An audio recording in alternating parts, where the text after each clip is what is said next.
एक लड़की जिसका बचपना बहुत कठिनाइयों में बीता। बचपना में उसे भाई का प्यार नहीं मिला और मन मुताबिक उसे शिक्षा नहीं मिली। माँ बाप गरीब थे, किसान थे, ज़्यादा उसे पढ़ा लिखा नहीं पाए। फिर जब वह सयानी हुई तो माँ बाप को चिंता सताने लगी उसका हाथ पीला करने की। तो उसके ही ममेरे भाई ने मध्यस्थता किया, यानी अगुआ बना, और अपने ही एक परिचित दोस्त के साथ उसकी शादी करवा दी। लड़की को लगा कि शायद जो हमारी अधूरी ख्वाहिश रही माँ बाप के घर में, वह ससुराल में पूरी हो जाएगी। लेकिन वहाँ पर भी जब शादी को साल भर हुआ, वह माँ बनने वाली थी, तभी मिसकैरेज हो गया। इसके बाद दोबारा वह फिर से प्रेग्नेंट हुई, लेकिन इस बार भी पति के लापरवाही से मिसकैरेज हो गया। लेकिन उस लड़की की दर्द की दास्तां यहाँ पर ख़त्म नहीं होती। इसके बाद उसके ऊपर दुखों का पहाड़ तब टूट पड़ा जब शादी के सिर्फ 3 साल बाद ही पति ने उसे तलाक दे दिया। अब वह मायूस होकर निराश मन से अपने पिता के घर लौट आई। लेकिन कुदरत का करम तो देखिए, उसी लड़की की सहेली की शादी में तलाकशुदा पति से उसकी मुलाकात हो जाती है, वो भी 6 साल बाद। तब वह अपने पति से एक ऐसी बात पूछ लेती है उसके दिल की कि पति जवाब नहीं दे पाता है, वह भावुक हो जाता है। फिर इसके बाद उन दोनों के बीच में जो हुआ उस पर तो किसी को यकीन ही नहीं हुआ। क्या हुआ यह सब जानने के लिए दोस्तों हमारे साथ वीडियो में बने रहिए। नमस्कार। आज की कहानी बहुत ही दर्द भरी, प्रेरणादायक एक प्रेमी जोड़े की कहानी है। एक लड़की थी जिसका नाम था करिश्मा। करिश्मा स्वभाव से बहुत चंचल थी, लेकिन वह माँ बाप की अपने इकलौती संतान थी। जब वह थोड़ी बड़ी हुई तब वह स्कूल जाने लगी। पढ़ने में बहुत होशियार थी। गरीब घर की लड़की थी, माँ बाप किसान थे।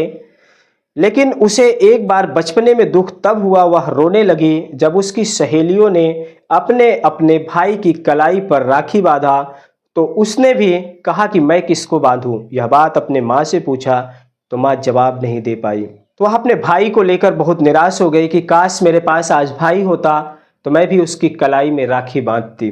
उस लड़की को बचपने में भाई का प्यार नहीं मिला। वह पढ़ाई करती है, पढ़ने लिखने में गरीब घर की बच्ची थी, लेकिन जैसे तैसे करके वह 5वीं तक पढ़ लिया सरकारी स्कूल से, 8वीं तक भी पढ़ लिया सरकारी स्कूल से। इसके बाद अब समस्या ये आ गई कि हायर सेकेंडरी स्तर के स्कूल घर के आसपास नहीं थे और प्राइवेट स्कूल में पढ़ाने की क्षमता माँ बाप के पास नहीं थी। नतीजा ये हुआ कि उस लड़की को अपनी पढ़ाई छोड़ देनी पड़ती है। उसका सपना था कि मैं किसी तरह पढ़ाई लिखाई करके कामयाब बन के अपने माँ बाप को इस स्थिति से उबार सकूं जो अभी है। इनकी दयनीय जो स्थिति है इसे थोड़ा सुधार कर सकूं। लेकिन वह बच्ची थी, बचपना था, उसे क्या पता था कि आगे चलकर क्या होने वाला है। फिर वह पढ़ाई छोड़कर माँ बाप के साथ घर गृहस्थी के, खेती बाड़ी के काम में हाथ बटाने लगी। हंसता खेलता परिवार चल रहा था। जब वह लड़की सयानी हुई तो माँ बाप को चिंता सताने लगी उसका हाथ पीला करने की। उसके लिए योग्य वर की तलाश करने लगे। तो उसका ही ममेरा भाई था जिसका नाम था राजपाल। उसने अपने ही एक परिचित दोस्त से उसकी शादी करवा दी। हालांकि वह लड़का भी आकर लड़की को देख के शादी किया। लड़का लड़की दोनों ने एक दूसरे को देखकर शादी किया। कोई चिंता वाली बात नहीं थी, कोई संशय नहीं थी शादी को लेकर। बारात बहुत धूमधाम से आई, सब कुछ ठीक ठाक था। लड़की को ये लगा कि हमारी जो अधूरी ख्वाहिश है अपने माँ बाप के घर में ससुराल जाने पर पति के घर में पूरी हो जाएगी। लेकिन यहाँ भी जब शादी को साल भर बीत गए, वह लड़की माँ बनने वाली थी, तभी उसका मिसकैरेज हो गया। बचपना से लेकर अभी तक कठिनाइयों को सहती आई वह लड़की शादी के बाद पति के घर में भी उसे कठिनाइयां ही मिलती हैं शुरुआत में, और वह बहुत मायूस हो गई। 1-1.5 साल बीता था, वह लड़की दोबारा फिर माँ बनने वाली हुई। तो इस बार भी पति की लापरवाही से फिर मिसकैरेज हो गया। बच्चा पेट में था, डॉक्टर को दिखाना चाहिए था। वह कह रही थी कि मुझे पेन हो रहा है, लेकिन पति ने समझा नहीं। वह झाड़ फूक टोने टोटके के चक्कर में पड़ जाता है, इधर उधर से दवाइयाँ ला के दिया। नतीजा ये हुआ कि दूसरी बार भी मिसकैरेज हो गया। लेकिन इसके बाद भी उस लड़की के दुखों का अंत नहीं हुआ। इसके बाद तो जो हुआ वह तो मानो उस लड़की के ऊपर दुखों का पहाड़ टूट पड़ा। 2 बच्चे का मिसकैरेज हुआ। इसके बाद 3 साल बीता था, तभी घर में छोटी बात से हुई अनबन को लेकर पति ने उसे तलाक दे दिया। लड़की रोती रही, लेकिन पति ने नहीं समझा उसकी भावनाओं को और उसे घर से निकाल दिया। वह मायूस होकर अपने माता पिता के घर लौट आई। निराश मायूस करिश्मा अपने पिता के घर वापस आ गई। लेकिन कुदरत का करम तो देखिए, तलाक को 6 साल बीत चुके थे। राजपाल जो करिश्मा का ममेरा भाई था, उसकी बेटी की शादी थी। उस शादी में करिश्मा भी गई हुई थी और राजपाल का जो दोस्त था, करिश्मा का तलाकशुदा पति संजय, वह भी आया हुआ था। संजय को देखते ही करिश्मा ठिठक गई और वह नज़र जैसे ही पड़ी तो वह दरवाजे के ओट में जाकर खड़ी हो गई और घर में लगी हुई खिड़की से लुका छिपी अपने पति को देखने लगी। वहीं से उसने देखा कि संजय आया और वह थका हारा सा एक कुर्सी पर बैग को फेंक दिया और दूसरी कुर्सी पर ओट लेकर खुद बैठ गया। वह इधर उधर देखने लगा, लेकिन उसको पहचानने वाला वहां पर कोई नहीं था। उसका जो दोस्त था राजपाल, वह थोड़ी देर में आया तो संजय उससे गर्मजोशी से हाथ मिलाया, गले मिला और फिर पीठ थपथपाने लगा। पीठ थपथपाने से करिश्मा की यादें ताज़ा हो गई कि वह भी जब अपने पति से गले मिलती थी तो इसी तरह उसकी पीठ थपथपाते थे। फिर संजय और राजपाल दोनों बातें करने लगे। राजपाल ने ही संजय और करिश्मा की शादी करवाई थी और जब रिश्ता टूटने की कगार पर पहुंच गया तब भी राजपाल ने भरसक कोशिश की थी रिश्ता बचाने की, लेकिन दोनों के बीच में तनाव इतना ज़्यादा बढ़ गया था कि एक छत के नीचे रहना मुश्किल हो गया था। राजपाल और संजय दोनों बातें कर रहे थे और यह धीरे धीरे, और जो अंदर थी करिश्मा वह सब सुन रही थी। फिर थोड़ी देर में संजय ने अपना बैग उठाया और चलने लगा। तो करिश्मा ने सोचा कि दोस्त के शादी में आए हैं, कम से कम एक रात तो इन्हें रुकना चाहिए था, इतनी जल्दी चले जा रहे हैं। तो उसने सोचा कि चल के 2 बात इनसे कर ही लूं। जैसे ही वह बाहर आती है तो देखती है कि संजय वहां से जा चुका है, लेकिन उसके चेहरे पर बेचैनी थी। जो उसका ममेरा भाई था राजपाल, वह पूछता है कि क्या हुआ करिश्मा। करिश्मा उम्र में छोटी होती है राजपाल से, तो हमेशा नाम लेकर ही बुलाता था। तो उसने पूछा कि क्या हुआ करिश्मा। तो करिश्मा ने कहा कि कुछ नहीं भैया, जो अभी आपसे बातें कर रहे थे वो कौन थे। राजपाल बोला, अरे उसे नहीं पहचाना क्या, जिसके साथ तुम 3 साल रही हो वह तो तुम्हारा तलाकशुदा पति और मेरा दोस्त संजय था। इतने में एक लड़का आकर सूचना देता है कि बाराती लोग आ गए हैं, उन्हें कहाँ ठहराया जाए। फिर राजपाल बारातियों की खिदमत के लिए वहां से चला जाता है, लेकिन करिश्मा तो संजय के बारे में बहुत कुछ जानना चाहती थी, लेकिन उसे पूछने का राजपाल से मौका ही नहीं मिला। फिर वह अनमनी होकर घर के अंदर चली गई। वह आज संजय के बारे में बहुत कुछ जान लेना चाहती थी कि उसने दोबारा शादी की या नहीं की। अगर की है तो उसकी बीवी कहाँ है, बच्चे कहाँ हैं। जब बच्चों की याद आई तो उसे अपने भी दिन याद आ जाते हैं कि किस तरह 2 बार मेरा मिसकैरेज हो गया। अगर वही आज दोनों बच्चे मेरे जिंदा होते तो कितनी अच्छी बात होती, लेकिन दुर्भाग्य से गर्भ ठहरने के 4-5 महीने बाद ही मिसकैरेज हो जाता। यही सब सोचकर करिश्मा की आंखों में आंसू आ गए।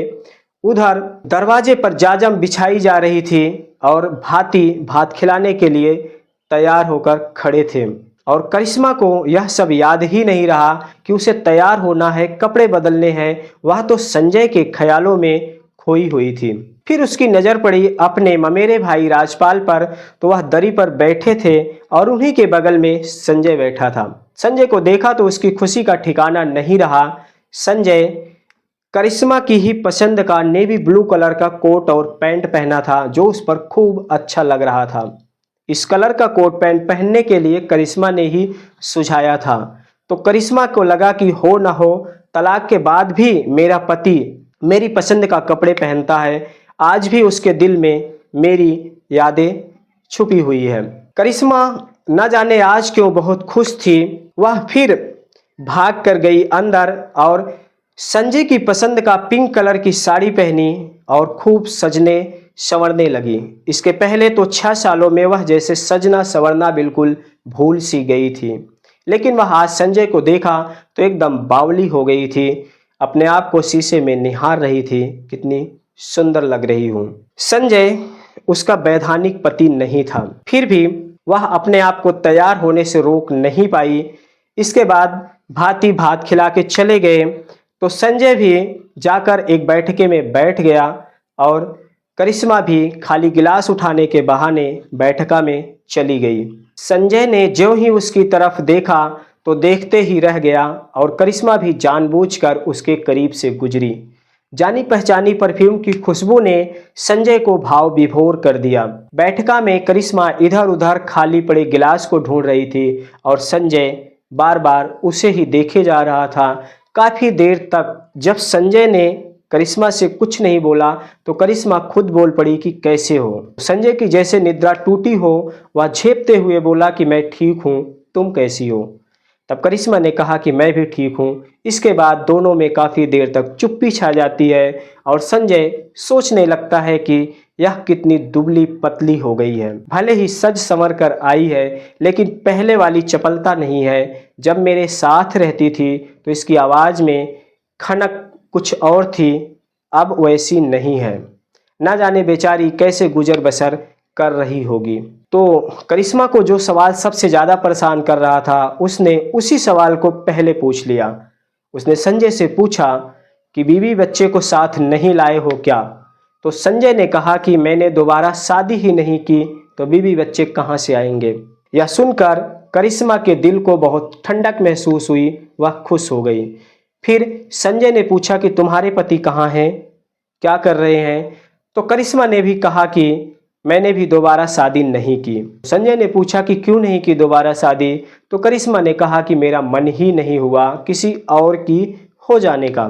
यह सब इतनी बातचीत हुई ही थी कि तभी राजपाल वहां पर आ गया और उसने संजय को कहा कि यार दोस्त, डेरे में बारातियों के नाश्ते पानी की व्यवस्था देख लो। लेकिन जैसे ही उसकी नज़र करिश्मा पर पड़ती है वह ठिठक गया। उसने बोला कि तुम दोनों को यहाँ पर देखकर बहुत मैं खुश हुआ। ऐसा करो, तुम लोग बात करो, मैं वहाँ पर किसी और को भेज देता हूँ। इतनी बात सुनते ही संजय बोल पड़ा, नहीं दोस्त, मेरे होते हुए तुम किसी और को क्यों भेजोगे, मैं चलता हूँ। इसके बाद संजय राजपाल के साथ बाहर चला गया और करिश्मा वहाँ पर खड़े खड़े सोचती रही। फिर स्टेज प्रोग्राम शुरू हो गया, दूल्हा दुल्हन को आशीर्वाद देने का। सब लोग साथ साथ जा रहे थे। जिसकी शादी हुई थी, जिसकी नहीं हुई थी, वह अकेले जा रहे थे। बारी आई संजय की जाने की स्टेज पर, तो वह जाने लगा तो ना जाने किधर से करिश्मा भी उसके साथ चल पड़ी। जब दोनों लोग स्टेज पर पहुंचे दूल्हा दुल्हन को आशीर्वाद देने, तो जो आसपास के जानकार लोग थे, वहां के लोग थे जिन्होंने संजय और करिश्मा को पहचान लिया, वह आपस में इधर उधर की बातें बनाने लगे कि जब दोनों का तलाक हो चुका है तो फिर दोनों साथ साथ क्यों खड़े हैं। स्टेज प्रोग्राम खत्म हुआ। सब लोग जिसे खाना खाना था वह खाना खाने लगे और जिसे ज़रूरत थी रात में जागने की, शादी दूल्हा दुल्हन की होने लगी। तो संजय भी बैठके में चला गया और एक गद्दे पर जाकर लेट गया। तो काफ़ी देर तक करिश्मा उसका तलाश करती रही। जब वह नहीं दिखाई दिया तो बैठके में जाती है तो वहाँ पर देखा कि सब लोग आसपास के जो लेटे थे वह खर्राटे मार रहे थे, लेकिन संजय गद्दे पर सिर्फ करवट बदल रहा था, उसे नींद नहीं आ रही थी। वह आकर बोली, क्या हुआ, अभी तक आप सोए नहीं। तो संजय उठकर बैठ गया और बोला कि मुझे नींद नहीं आ रही है। फिर करिश्मा उसके माथे को छूते हुई बोली कि तबीयत तो ठीक है ना। तो बरसों बाद पत्नी का स्पर्श पाकर वह अधीर हो गया। फिर करिश्मा उसे धीरज बंधाती है और जाकर उसके पैर के पास बैठ गई। तो संजय भी बोला कि तुम्हें भी तो नींद नहीं आ रही है ना। तो करिश्मा बोली कि वैसे तो तुम जानते हो कि मैं नींद की कच्ची नहीं हूँ, लेकिन दिल नहीं माना तो मैं तुमसे मिलने चली आई। फिर पति ने कहा कि एक बात पूछूं। तो धड़कते दिल से करिश्मा ने कहा कि क्या। तो उसने कहा कि क्या आज भी तुम्हें मेरी याद आती है। तो करिश्मा ने कहा कि मैं तुम्हें भूली ही कब थी। फिर करिश्मा ने भी काउंटर वही प्रश्न किया कि तुम्हें मेरी याद आती है।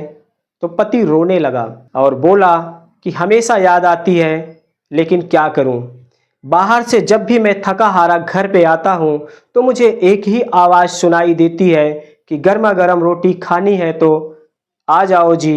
लेकिन जब मैं रसोई में जाता हूँ तो वहाँ तुम मुझे नहीं मिलती। रात को सोते वक्त आवाज़ सुनाई देती है कि अपना हाथ इधर करो जी, मुझे तकिए पे नींद नहीं आ रही है। लेकिन जब मेरी नींद खुलती है तो तुम्हें ना पाकर मैं बेचैन हो जाता हूँ। फिर करिश्मा भी रोने लगती है और कहती है कि ना जाने तलाक के इतने साल बाद भी आज भी मुझे ऐसा ना जाने क्यों लगता है कि तुम मुझे लेने जरूर आओगे। हमेशा मेरी नज़रें दरवाजे पर ही टिकी रहती है। जब भी कोई आता है आहट सुनाई देती है तो एक बार मैं चौंक जाती हूँ, आप आए हो। फिर पति संजय बोला कि अब तुम मेरे साथ चलने के लिए तैयार हो ना? तो करिश्मा बोली कि अभी। तो फिर वह बोला कि हाँ, यही सबसे अच्छा समय है। जो लोग जाग रहे हैं वह शादी में व्यस्त हैं और सब लोग सो गए हैं, किसी को कुछ पता नहीं चलेगा।